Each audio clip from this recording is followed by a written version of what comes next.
holiday goodness has inspired you as it has inspired me, and I've made it to wearing red or pink every single day, which is very exciting.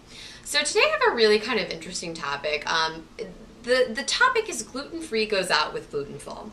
Just some basic dating advice, kind of an adult dating relationship of when you are gluten-free and dating someone who's not. So I originally dreamed up this idea. I was going to put serious bullet points out and tell you exactly what to do. But then I was like, you know what? I'm going to turn this table and I'm going to ask somebody else and say, if you were going on a date with a celiac, what would you want from it? So I got this information and I put it into this vlog. So as my disclaimer, the views expressed in this video blog are not my own.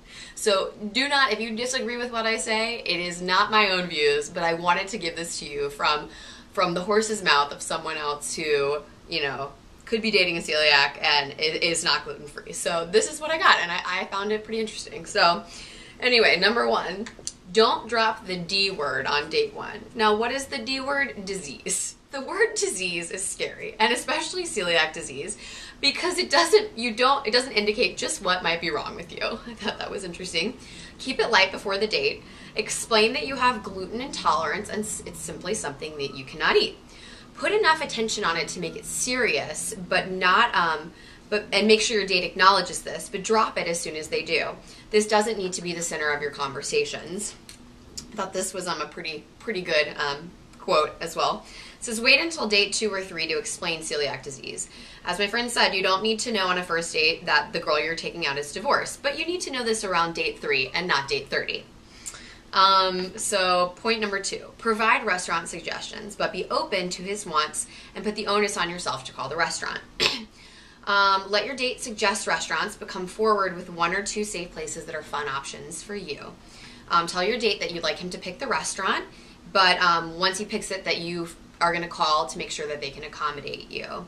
And he said that this would be a good idea because this puts the onus on yourself, because he may want to call for you but feel nervous about talking to them if he doesn't know exactly what it entails. So definitely offer to make the phone call.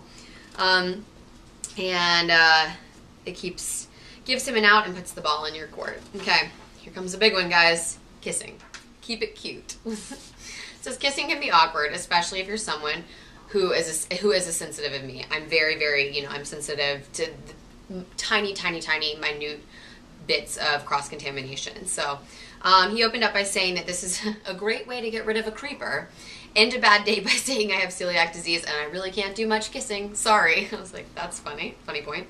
Otherwise, if it's going well, be honest, but make it cute. Say something like, if you want these lips, you're going to have to brush your teeth first. Or, I totally want to kiss you right now, but listen, you're going to have to brush your teeth.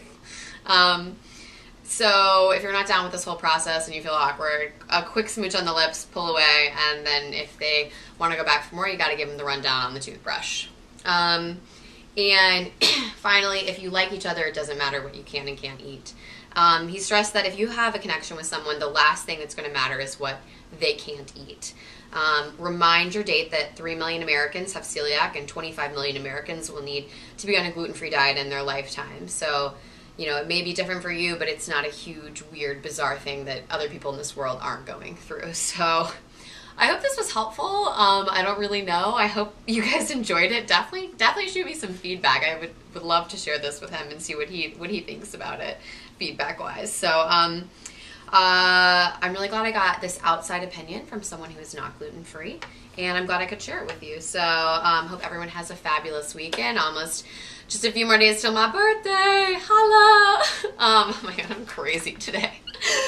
Okay, everyone. Hope you had a great Valentine's Day week, and I'll see you guys back here on Monday. And as always, it's from have not to having gluten-free dining. Thanks for watching.